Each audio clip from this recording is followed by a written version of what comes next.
yang terlihat, benar? Nggih. Di sini kelemahan terbesar saya lihat yang tadinya paduannya seperti Mbak Kung bilang, dia mau sudah prande apa segala, dia sudah merasa dirinya penuh.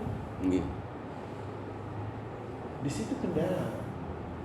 Dilema besar. Dilema besarnya di situ. Manusia di situ yang terbesar dilemanya.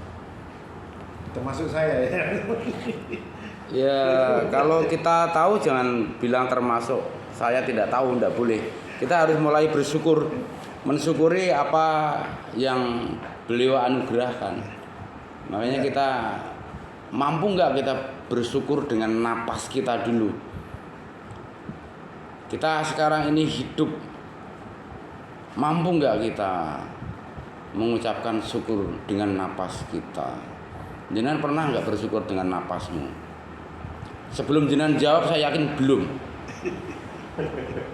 Dari wajahmu saya tahu. Serius. Wajahnya kemana Pak? Enggak. Orang kalau yang sudah bersyukur dengan napas beliau, sinarnya berbeda. Saya memang redup adanya Pak. Udah berapa kali nanya. Jadi bukan masalah redup atau enggaknya. Jadi disinilah kita harus sadar hidup di sana. Ketika Tuhan memberikan napas kita, kayaknya jarang, bahkan sangat minim yang bersyukur atas napas yang diberikan di raga kita. Dengan napas ini kan kita jadi hidup. Dengan napas saya tidak bersyukur, bagaimana merawatnya. Makanya pandemi ini adalah mengingatkan Ini jadi kenapa ya. tumbuhan tadi. Karena di kandepat ini sudah disebutin kandepat dewa. Ulengin yang yakin kangkiannya masuk, neket digetih madan ibu pertiwi, neket ditinggali ngewat madan siwo menang, neket di tengahin mati madan siwo menang. Tapi orang membaca itu mungkin puluhan tahun kan. Kenapa baru pertama oksigen masuk disebut ibu pertiwi? Inilah sebenarnya kendala-kendala mereka tidak mampu. Ya, enggan bersyukur, bahkan enggak menyadari bahwa kita ini punya unsur hidup yang beliau kasihkan ke kita ini adalah napas kita ini. Kita dikasih oksigen siang malam enggak pernah bersyukur kan? Kita hanya mengikuti ragawi kita. Jarang yang kita mengikuti rohani kita. Mau percaya mau enggak? Tadi kan mulainya dari pohon nggak boleh nebang pohon. Yeah. Itu kenapa tadi kaitannya dari kandepat dewa disebutkan begitu? Karena begitu dia nafas kita tarik, kita ada oksigen masuk. Oksigen dihasilkan oleh siapa? Daun. Daun. Dari selembar daun. Bisa adanya nggak dia hidup fotosintesis. tanpa tanah? Karena disebut ibu pertiwi. Gitu. Hari, air dan seterusnya pancaharu cahaya. Ya beliau itu secara direct memberikan hidup kepada kita.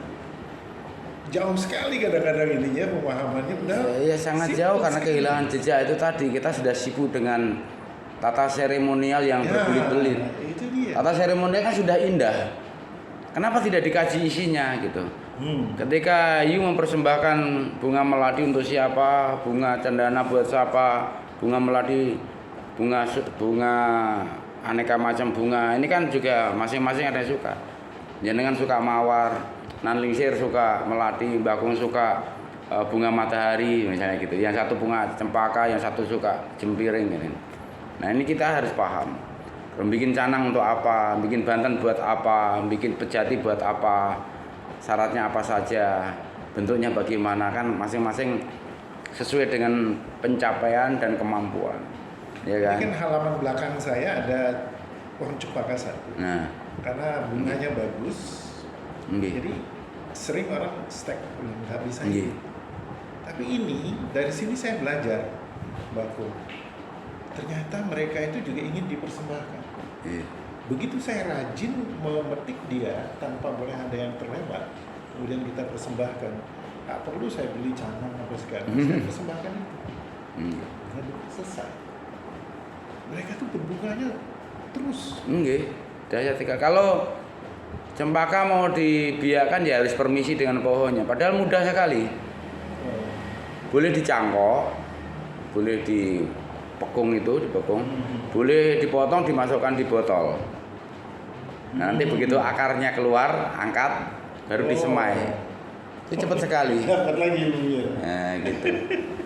Dan ambil yang muda aja. Iya, saya coba. Sejengkal aja di ujung, masukkan botol. Nanti kalau akarnya udah keluar, taruhlah di tanah yang bagus, media yang bagus, hidup ya.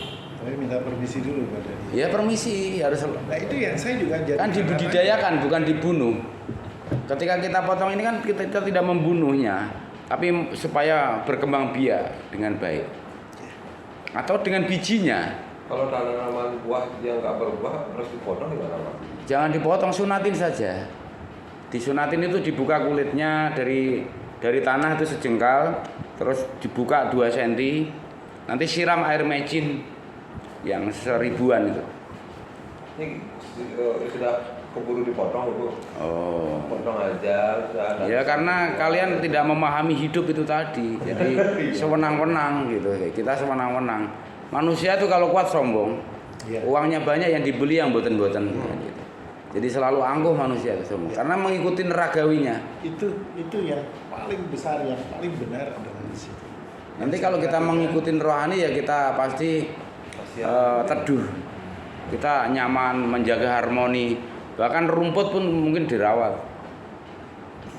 Rumput kan manfaat untuk kelembapan tanah.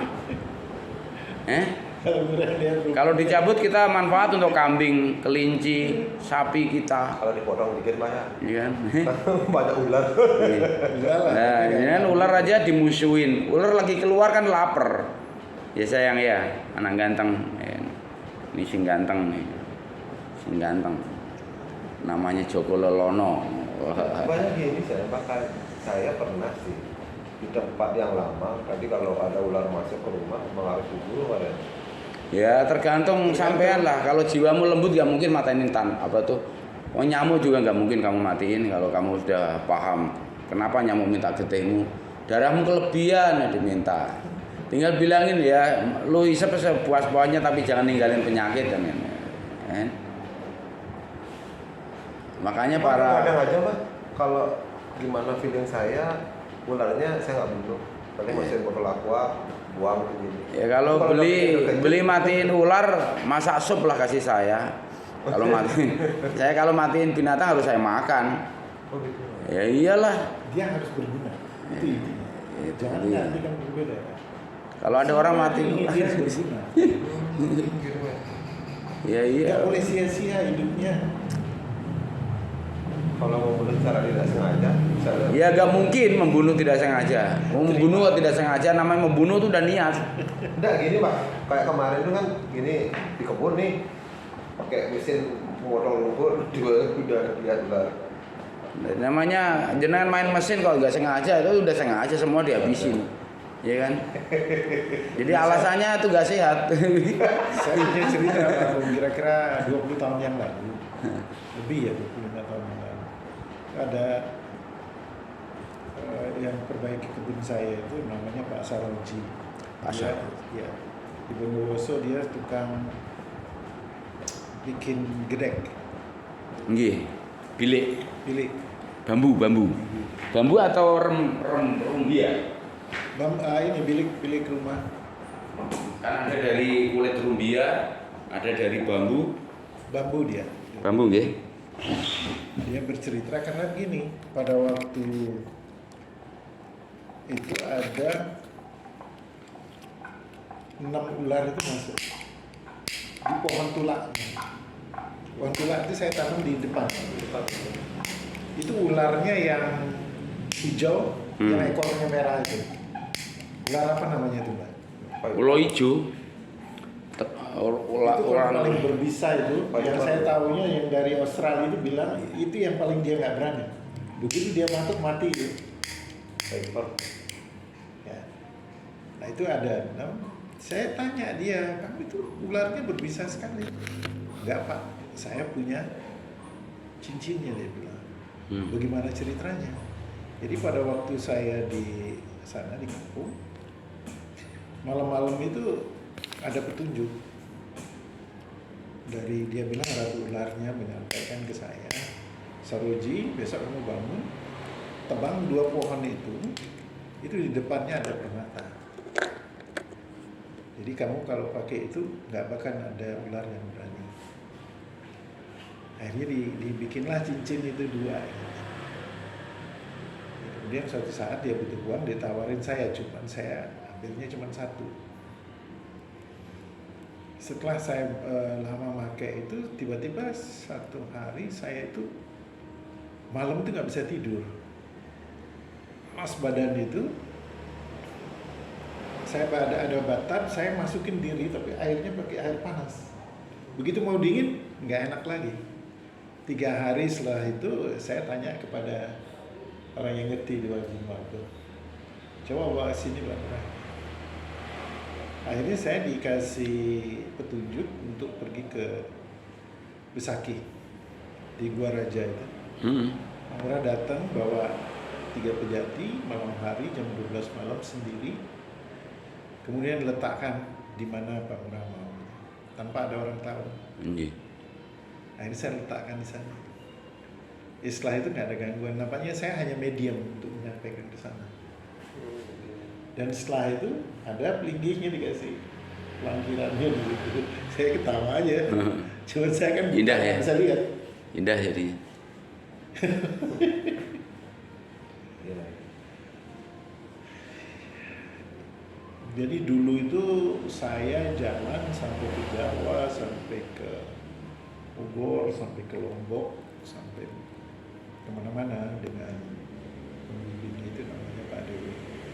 Setelah itu saya merasakan juga masih belum juga ada rasa kosong di dalam diri. Terus mencari, mengikuti banyak perkumpulan spiritual juga belum juga sampai sekarang juga belum gitu. Karena rata-rata kan memprioritaskan seremonial dan ritual persoalannya tanpa memahami spirit of power yang ada di diri pribadi kita.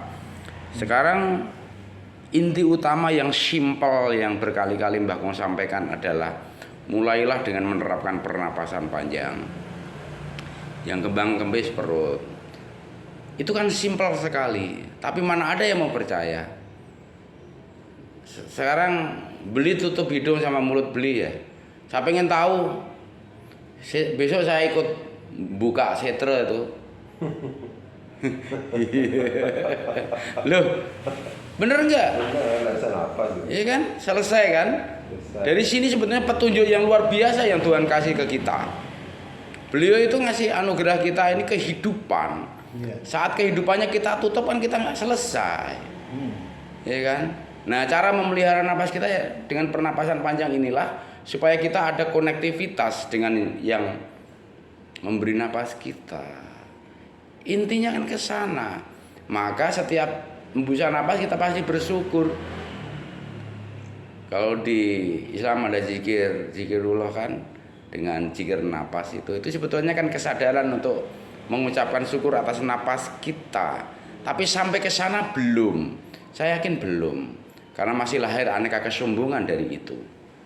Nah, kalau masih ada muncul kesombongan, saya yakin belum mencapai untuk cerdas rohani. Jadi untuk 2 minggu terakhir ini Mbah Kong lagi banyak bicara tentang kecerdasan rohani. Di mana kecerdasan rohani ini kan melengkapi kecerdasan akal dan perasaan kita. Agar kita itu selalu melahirkan harmoni di hidup dan kehidupan ini. Jadi kita selama ini kan yang terjadi adalah disharmoni. Ini beli rajin ke pura, nanti yang ke wihara, wah ini disalahin lagi, yang ke masjid disalahin lagi, yang ke gereja dikafirkan lagi, yang ke katedral dikafirkan lagi. Nggak ada harmoni. Nah, kalau seseorang menjadi human, menjadi pribadi sejati yang mencapai, indah sekali. Ketika Nalingsir beribadah di Merajan, nanggil di mana, kan teduh jadinya, disungsung, didukung, disupport, dibantu doa. Kita nggak mampu memberi apapun, berikan doa kita dengan tulus, ya kan? Akhirnya terjadi harmoni seperti semesta raya ini. Mengapa kita itu selalu nyungsung, selalu menghormati, menyucikan dan memuliakan semesta raya ini? Karena kearifan yang beliau kasih ini luar biasa. Ini sering Mbah Kong sampaikan. Kita ini dikelilingi matahari atau mengelilingi matahari Nanlingsir? Kita dikelilingi matahari. Beli? Kok tawa sampean bingung kan? Karena gini, saya ngerti Beli bingung. Dalam real of life, dalam ragawi kita dengan daya pandang dan daya lihat yang terbatas ini, kita semua ini dikelilingi matahari ketika ada di bumi ini, di tempat kita duduk ini. Kok bisa Bang? Kenapa Ya, ya? Habis itu ditanya dia. Makanya didengarkan. Ini kan bagus menjelaskan kebingunganmu itu. Selalu bingung. Ya kan, makanya jangan bingung dulu, open mind dulu, Iya. open kuping dulu, open hatimu, open rohanimu dulu. Ini kita ini dikelilingi matahari kan, ini di tempat kita duduk ini, karena dia terbit dari timur, tenggelam di ujung barat. Kita berarti dikelilingi matahari, ya kan? Tetapi dalam hukum tata surya, matahari ini kan pusat dari galaksi, ya kan? Pusat tata surya. Seluruh planet yang kita lihat sekarang ini mengelilingi matahari toh. Dengan demikian, kita ini dikelilingi matahari sekaligus mengelilingi matahari. Ya enggak?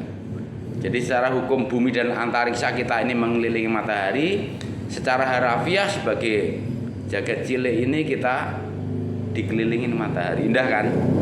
Tapi nanti kalau ada rezeki, Nanlingsir sama Beli berdua dari sana ke Finlandia lah, PP 20 juta cukup lah satu orang, ya kan? PP 20 juta cukup sekarang. Itu PP. Nanti jangan duduk di desa Lapland sana, di Finlandia, duduk di Lapland, jangan kemana-mana. Tadi lagi pas dengar sesuatu itu mengenai Finlandia, kan itu es semua gitu. Ya kan, jangan kemana-mana, duduk aja di desa Lapland. Mungkin kalian boleh di bulan September atau bulan Agustus atau bulan Juli ya. Nanti jenengan nanti akan bersyukur tuh tidak habis-habis melinangkan air mata, karena kita bisa menyaksikan matahari 24 jam. Siang malam ada matahari. Kalau mereka cuma Ya kan? jam.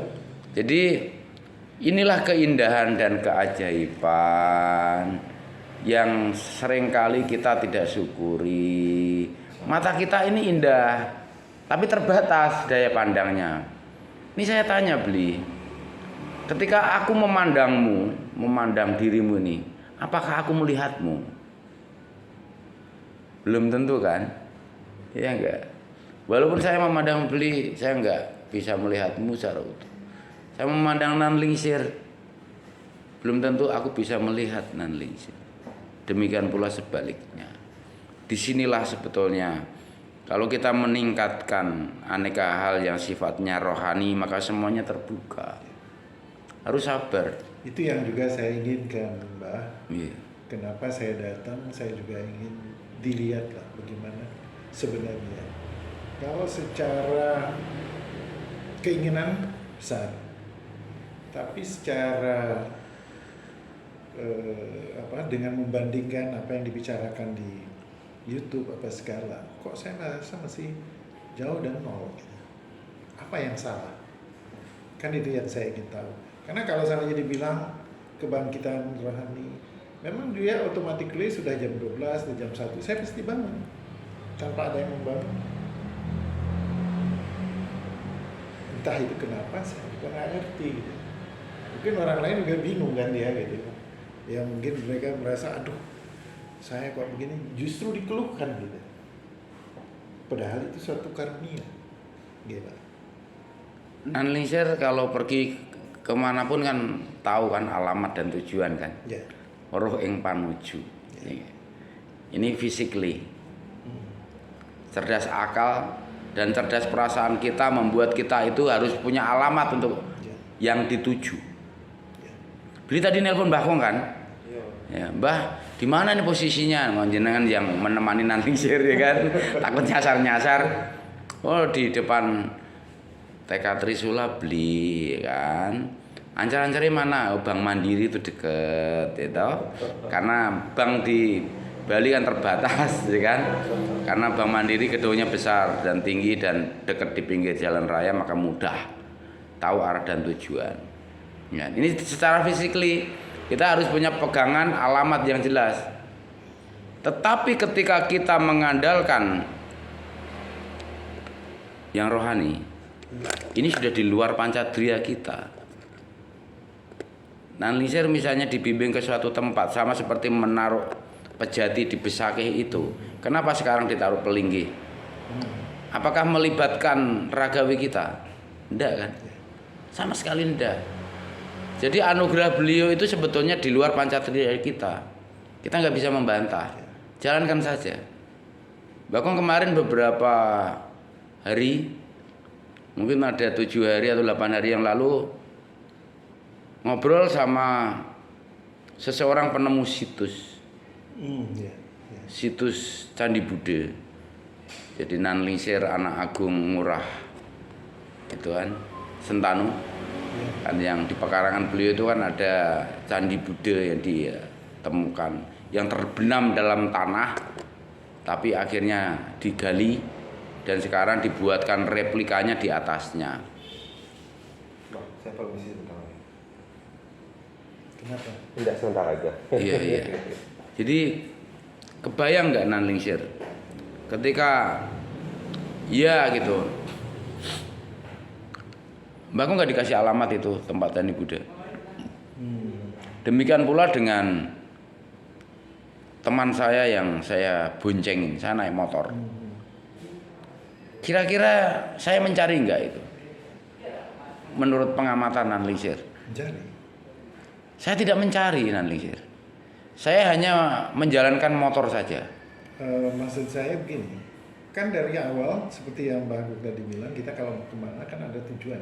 Enggak, ini kan secara ragawi saya bilang. Secara ragawi kita, supaya kita nggak kesasar. Tapi saat kita menghadapi yang sifatnya rohani ini, Mbak Kong kan tidak berpegang alamat. Ya. Jalan saja. Ngerti nggak? Ya. Belok ya belok sendiri, berhenti sendiri gitu. Dibimbing betul sampai ke situs yang sesungguhnya. Oh itu kan udah kemampuannya udah berbeda. Nah, bukan masalah kemampuan, Rasa. Mbak Kong bicara anugerah, bukan rasa lagi. Bukan rasa. Ragawi kita ini dibimbing rohani Nanlingsir. Oh gitu. Jadi jangan mengandalkan akal pikiran lagi, jangan mengandalkan perasaan lagi, tapi jalanin saja bimbingan ini itu tadi. yang paling sulit saya rasakan di situ. Ya. Bagaimana saya memisahkan kapan dia niatan kita dan kapan kehendaknya. Makanya ini saya contohkan saja, contoh kecil. Oke. Jadi ketika Mbak Kong sampai ke situs itu kan tanpa akal dan pikiran saya, tanpa perasaan saya lagi, saya hanya ngikutin, bukan kosong, penuh berserah gitu. Ya. Ini kendaraan yang kita pakai ini kan hasil kecerdasan pikiran. Saya membawa teman ini kan karena kecerdasan perasaan. Nah, Mbak Kong belajar menerapkan kecerdasan rohani itu tadi. Monggo, ya kan? Biar beliau menyertai kita. Akhirnya jalankan kan motor saya. Oh, belok, ya kan? Berhenti, sampai loh. Nah, dengan kiasan kecil ini, bagaimana membedakan dan untuk meningkatkan kepekaan Nanlingsir dari awal Mbak Kong sudah sampaikan yang paling utama adalah kesadaran bersyukur atas napas kita. Ini pertama. Yang kedua adalah kesadaran kita memelihara dasar hidup itu tadi. Memelihara napas kita. Simpel sekali Mbak Kong menyampaikannya. Terapkan pernapasan panjang yang kembang kempis perut. Ini simpel sekali Nanlingsir. Om Swastiastu, anak ganteng. Jadi kita harus merawat napas itu dengan pernapasan panjang. Lakukan aja itu dulu. Ya, Artinya kita membersihkan wadah. itu makanya saya juga datang ke sini supaya saya nggak terlalu wasting time kan gitu. Itu kan sudah cukup lama saya juga melatihnya tiap karena terbangun malam. Kalau dulu kan mau ngapain gitu.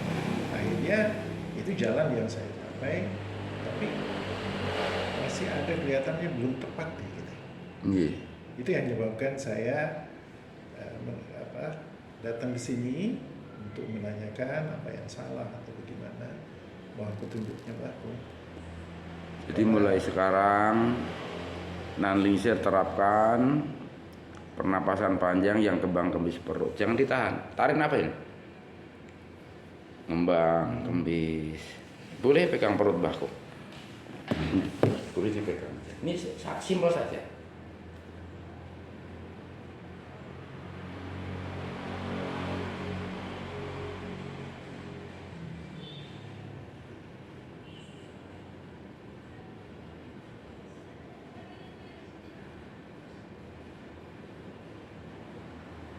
Jadi dia langsung di situ terus. Begitulah sekarang non-linear terapinya. Kalau pada waktu saya meditasi sudah saya lakukan itu. Enggak, saya tidak percaya. Kalau jenengan meditasi menerapkan itu, non-linear nggak akan ketemu saya. Boleh percaya, boleh tidak. Karena pasti beliau membuka banyak hal.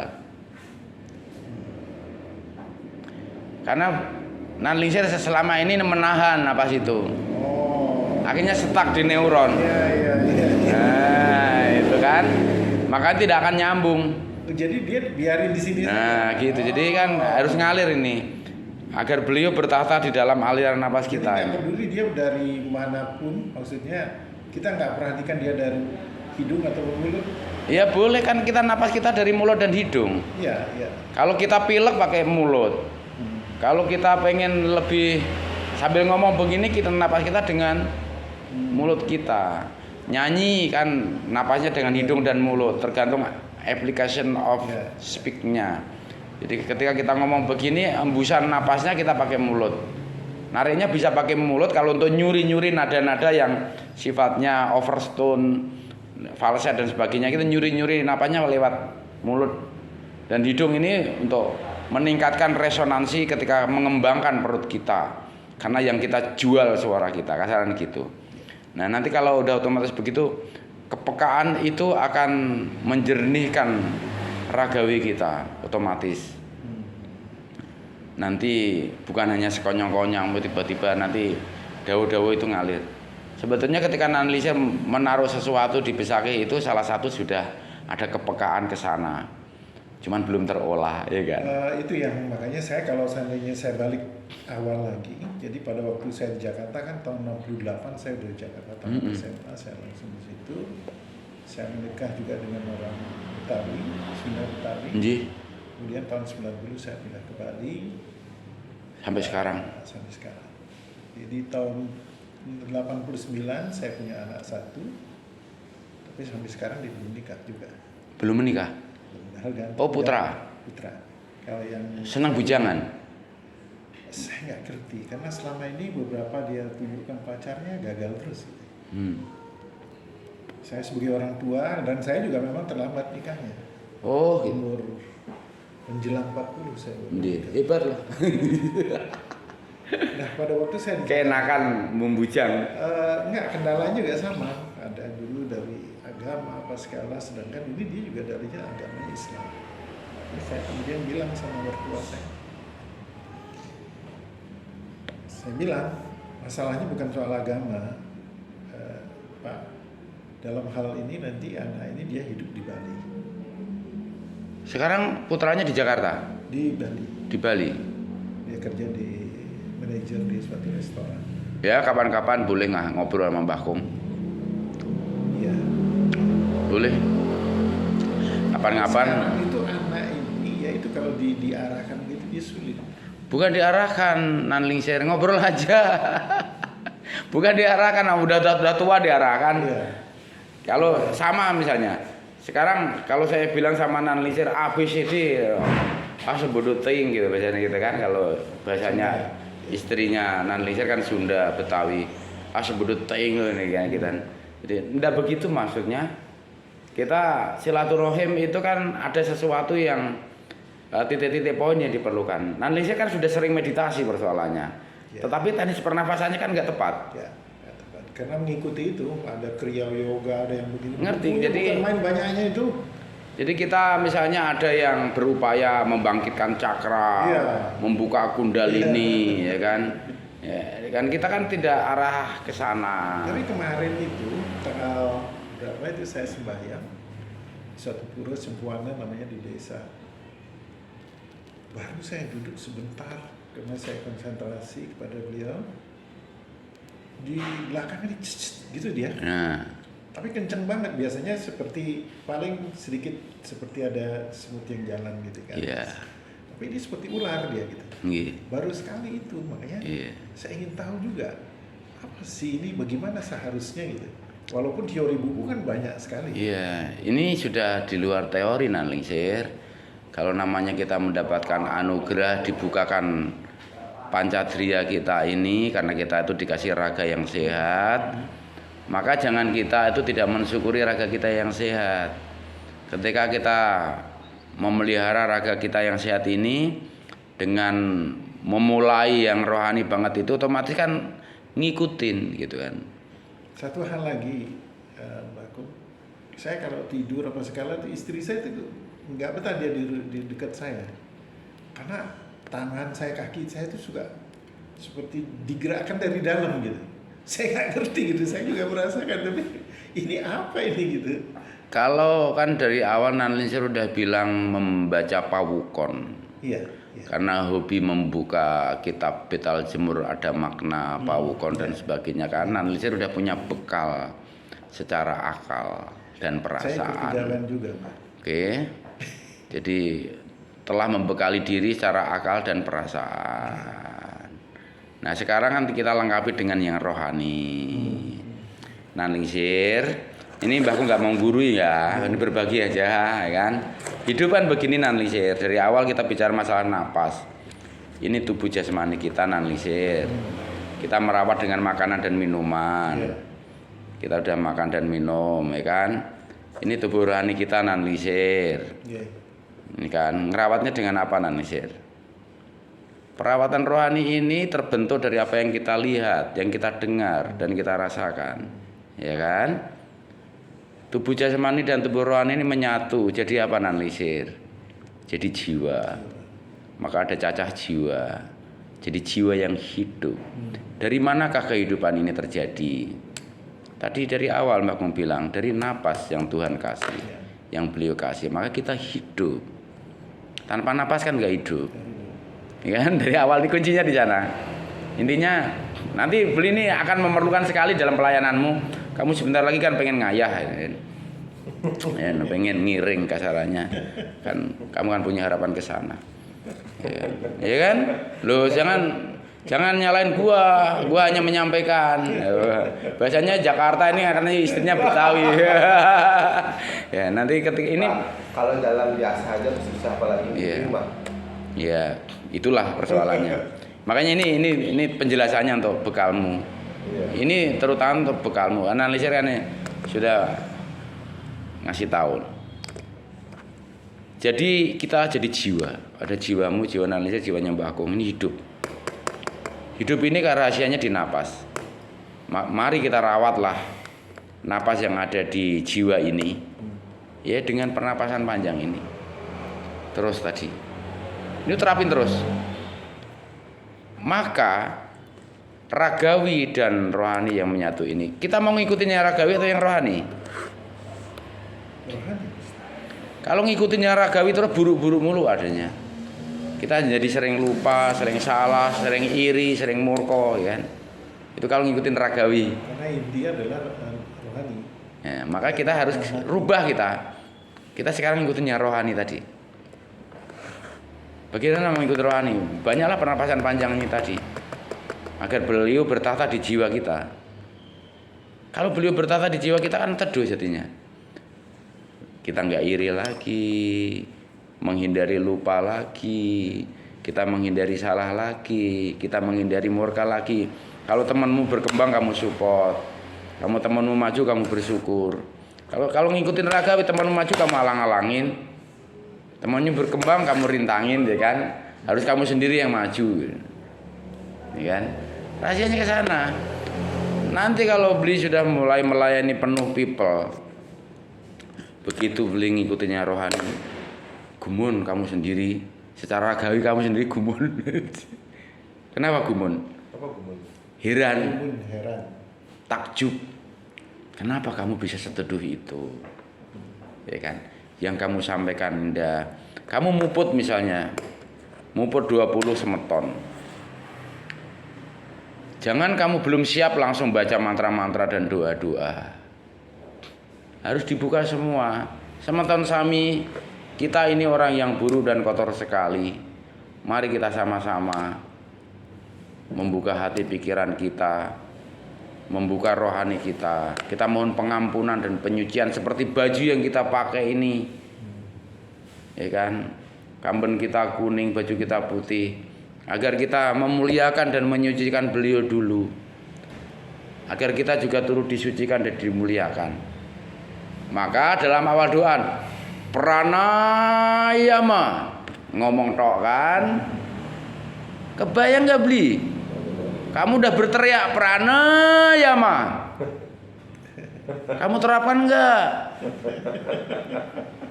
Sudah diteriakin pranayama, pernapasan panjanglah nak.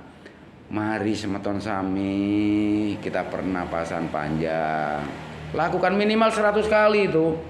Tetapi kalau beli sudah menerapkan, Nanlingsir sudah menerapkan, Bakung sudah menerapkan pernapasan panjang ini. Minimal 100 kali. Ya kalau dalam memimpin umat kan harus kita merasakan beliau hadir dulu dong. Terapin dulu sebelum teduh, jangan kita menyampaikan doa atau mantra apapun. Kan belum nyambung. Ibarat HP-mu. Mana tadi HP Bakung? Jadi gini. Ini kita megang HP nih. Saya mau nelpon Nanlingsir nih. Enggak nyambung-nyambung nih, padahal ada pulsa. Ada kuota nih, ya kan? Enggak ada sinyal. Dapatkah beli Bakung ngomong sama Nanlingsir? Kalau nggak ada sinyal, beliau nelpon Bakung. Ketika Bakung nggak ada sinyal, bagaimana saya bisa nangkap suara beliau?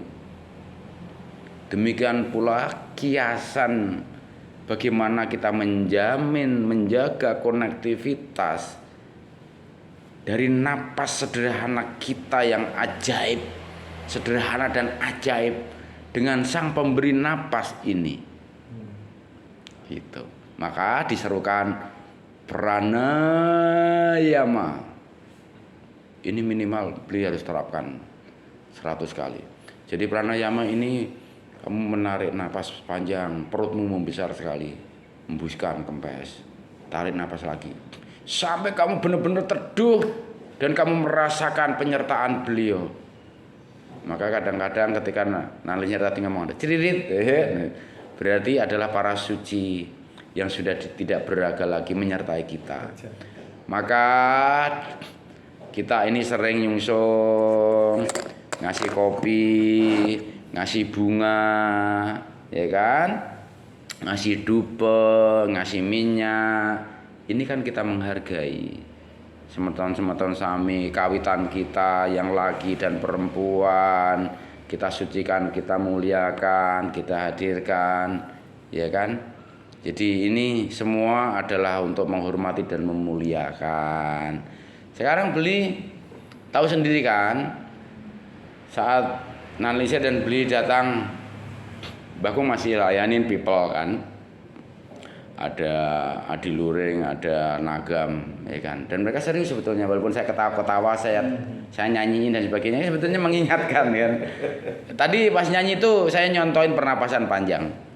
Saya nyanyi apa Senandung Rindu atau apa itu. Lagu kenangan masa lalu, waktu kau masih bersamaku, kan? Ya, nyontoin pernapasan panjang sebetulnya ya. Jadi bukan Bakung bicara supaya dia nggak tegang, karena Nagam ini tegang mulu orangnya, gitu kan.